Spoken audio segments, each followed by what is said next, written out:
I should tie my hair out like this. Hi guys, welcome back to my channel. Today, let's talk about skincare. Okay, stop being weird. Today, let's talk about combo skin. Now, combination skin is very common, and actually most people I talk to, they tell me that they have combo skin, meaning that you have dry skin and oily skin on different parts of a face. So, the most common is obviously the T-zone would be the oily parts, and the cheeks and the temple area might be drier. So for me, I have dry skin in the fall and winter time, and then in the spring and summertime, I have normal skin type. So I do have to switch up my skincare based on season, based on the weather, the climate, and where I am type thing. So I'm used to sort of switching out skincare, using different types of skincare for different skin types, and also multi-masking, if you will, which I will sort of touch on today. So let's jump right in. For combo skin, you really have to treat your skin like so.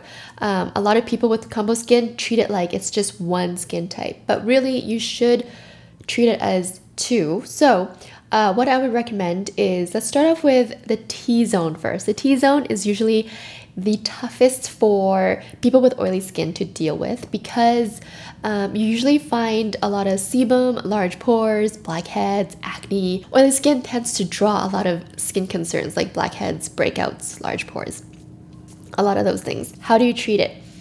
First and foremost, you need to make sure that you cleanse your face, and especially target the T-zone area. Make sure that you really get your cleanser into the forehead, down the bridge of your nose, the side here especially. A lot of people get milia bumps, which is like bumps that you get if your skin tends to be too greasy or it produces too much sebum and you're not washing it off properly.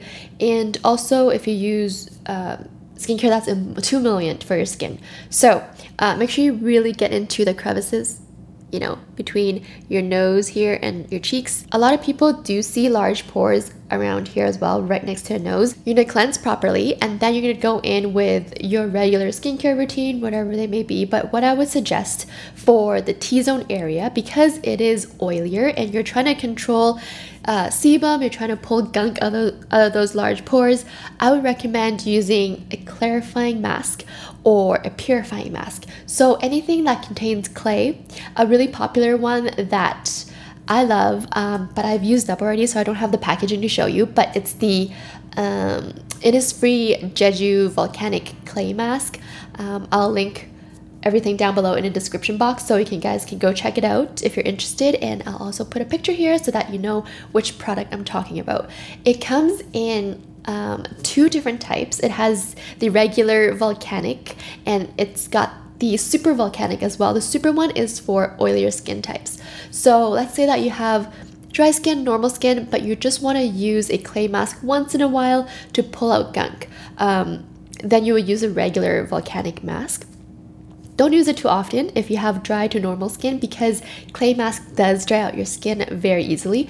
But if you have combo skin, like an oilier T-zone, then a clay mask is your best friend because it will help pull out extra sebum, pull out gunk, and help those pores. So you might want to opt for this super volcanic one because that one is more powerful in a way. So there's the regular one that comes in a tub, and then Innisfree also made a new version which is like a mousse, which it's easier to apply. That's why they made it. It's like a mousse form. You pump it out and then you just pat it on.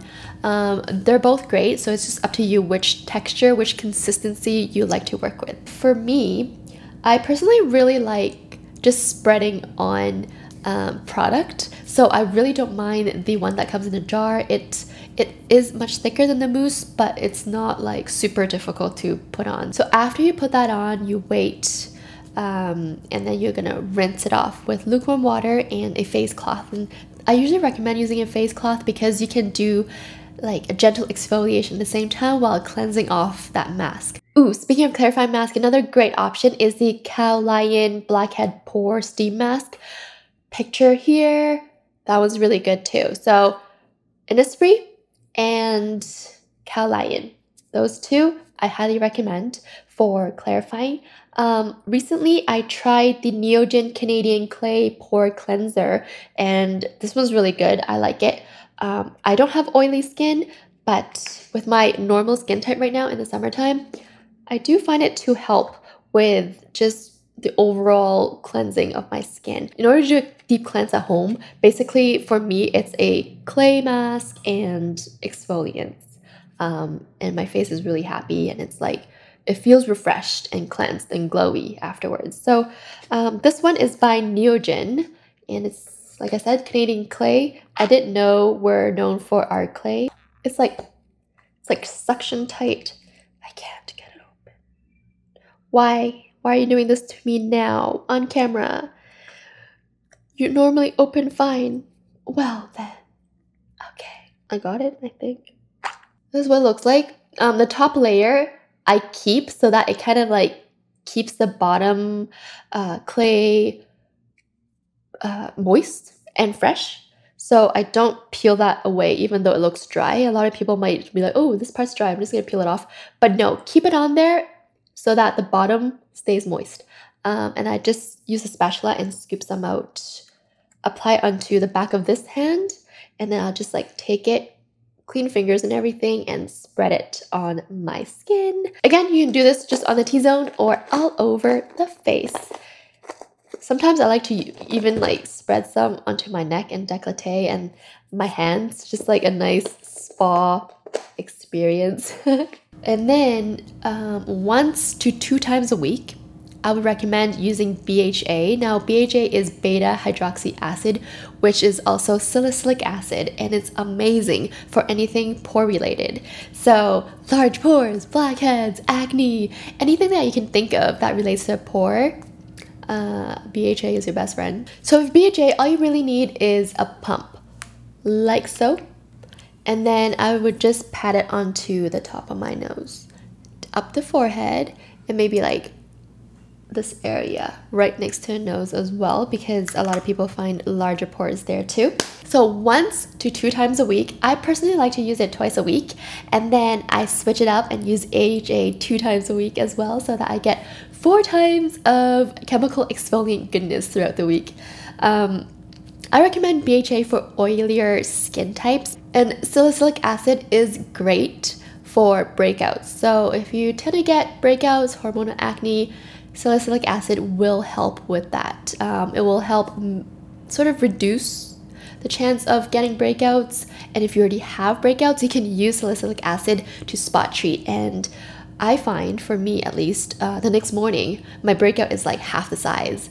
Or if I find ones, if I catch it right away, like, you know, sometimes you can catch a breakout coming out and it hasn't really fully formed yet, so you're like, I can still catch this, and I'll just like dot it on. I'll put on like salicylic acid treatment 2 to 3 times a day, and then the next day it's like gone. So I love salicylic acid. Even though I don't have oily skin, I still use it for spot treatment. Another thing with oily T-zone, you should use a gel moisturizer instead of a cream moisturizer or a thicker oil or things like that, because you will find it to be super greasy. Like at night, it's fine because you can treat it as a hydrating mask, but let's say that, you know, in the daytime you're gonna put on makeup or you're just gonna walk out without makeup, you don't want a greasy disco face or like a greasy T-zone. If you leave oily skin and all the oiliness on there without clearing it up, without like patting it away, you are inviting bacteria to stick and develop, and that's how you get breakouts. And even if you don't get breakouts, with the amount of sebum sitting on the top of your nose, which large pores and things like that, and you're going outside, which, you know, there's lots of like dust, dirt, whatever is floating in the air, blackheads tend to form very easily that way too. So I don't know if you guys notice, but for me, whenever I go to a really hot place, like when I went to Asia, for example, it's usually really hot and really humid. And so my skin, especially the T-zone area, tends to overproduce sebum because I'm sweating and it's just so hot there. And just being out all day collects a lot of dirt on the surface of the skin. And when I come back from an Asia tour type thing, I find a lot more blackheads on the top of my nose than if I were just, you know, hanging about here. So that's one thing I noticed. So the under eye, cheeks, temples, those areas tend to be a lot drier. So you want skincare that may be a little more hydrating, like a cream moisturizer, for example. So for dry cheeks, instead of using a clarifying mask, you can use a hydrating mask. A really good one that I always recommend is the Sulwhasoo Overnight Vitalizing Mask. I use it as a sleeping mask, and sometimes when it's really dry out, like in the wintertime, or when it's really like windy, you know, you go out and it's like and then it's just like so dry. I use it during the day too, under my sunscreen, so it's great. Do you guys want to see what it looks like? I always talk about it, so if you're a regular viewer of mine, you have seen this a bunch of times and you know how much I love it. But for the new viewers, here you go. This is my beloved favorite all time hydrating mask. It's really, really good. It's the Sulwhasoo Overnight Vitalizing Mask. It smells like ginger and it's so good, so good. It's like a nice, refreshing ginger scent. It doesn't linger in your skin, so when you first apply it, you will smell the ginger, but after 2 minutes, you don't smell it anymore. So it makes your skin glow. It makes your skin so soft and smooth the next day. So I really, really recommend it. If there's one sleeping mask I recommend, this is it. Again, all links will be down below if you're interested. Just makes it easier for you guys, because I know I often get messages and comments from you guys like, where can I find these products? They're always down in the description box below. Next, for the cheeks, when you want to chemical exfoliate, you want to use something that's better for drier skin, which is AHA. AHA is alpha hydroxy acid, and under AHA you have lactic acid, which is more gentle, and then you have glycolic acid, which goes deeper into your skin layers. So I like to rotate between the two acids. So on days that I'm like, I feel like using lactic acid, for example, I use retinol before, like the night before, then I'll use a lactic acid, so something more gentle. And then 2 days later, I might use a glycolic just to target another layer of the skin type thing. And I find that switching it up helps. It might be like a psychological thing that using the 2 different acids help, but I do find that it really does exfoliate. It makes my skin way glowier. So I do like to switch it up, but you don't have to. Like, your question might be, do I have to buy both the AHAs? No, you don't. If you are new to AHAs, I would suggest starting off with the lactic acid first and a low dosage of it, because it is much more gentle than the glycolic. For the oily T-zone, you might be like, what gel moisturizer should I use? You can opt for the CosRX Snail all-in-one cream. It's called a cream, but it's a very, very light consistency. It's like a gel consistency. So it looks like this. I love this product because this is not too greasy for oily skin, but it's hydrating enough for dry skin. So I always recommend this for all skin types, which is so rare. There are very, very little skincare that I would recommend for all skin types, because I believe that if you have different skin types, you should use different products. But this is the one product that I always recommend. No matter what skin type you have, check it out. And that's it for this combo skin video. Give me a thumbs up if you enjoyed this video. Leave me a comment down below. Come say hi. I love talking to you guys. And if you would like, share with us what skincare you like to use for your combo skin, oily skin, dry skin, whatever it is, and you can help each other out by sharing products. So thank you guys so much for watching. I'll catch you very soon in my next one. Bye!